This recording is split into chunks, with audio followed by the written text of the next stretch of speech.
السلام علیکم ناصر بھائی. جی وعلیکم السلام. حدیث کچھ کہیں ناصر بھائی. شکیل بھائی نہیں آئے حدیث میں پڑھ لیتا ہوں اگر وہ نہیں آئے تو. اگر شکیل بھائی چلے گئے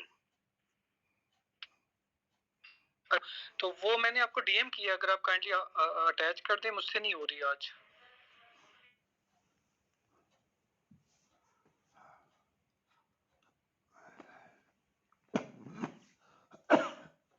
جی میں دیکھ لیتا ہوں, آپ جاری رکھیں.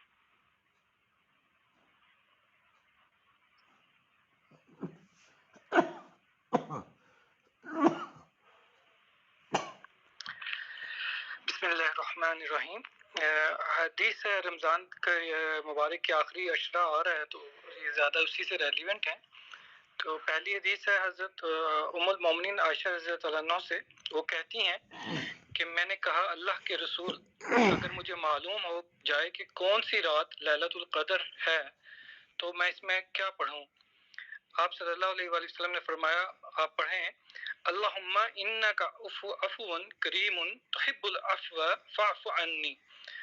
اے اللہ تو عفو و درگزر کرنے والا مہربان ہے اور عفو و درگزر کرنے کو تو پسند کرتا ہے, اس لیے تو ہمیں معاف و درگزر کر دے.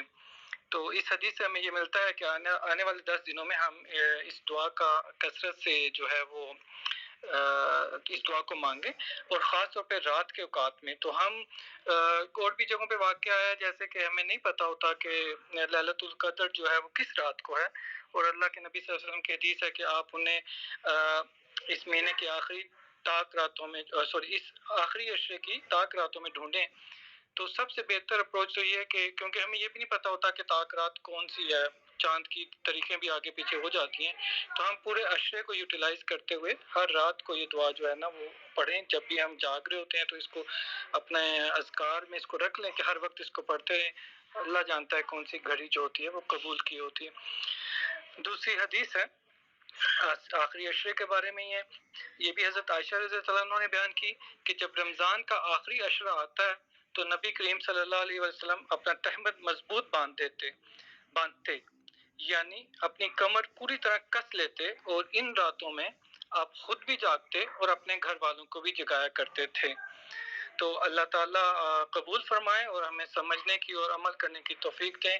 اللہ تعالیٰ برکت ڈالیں اس بات میں کہ ہم ان حدیث کے اوپر عمل کر سکیں. خاص طور پہ یہ وقت آیا ہوا ہے یعنی آخری عشرہ ہے, تو ہم ان حدیث کو سامنے رکھتے ہوئے حدیث کی نیت سے عمل کریں تو اللہ تعالیٰ قبول فرمائے. جزاکم اللہ خیر. ناصر.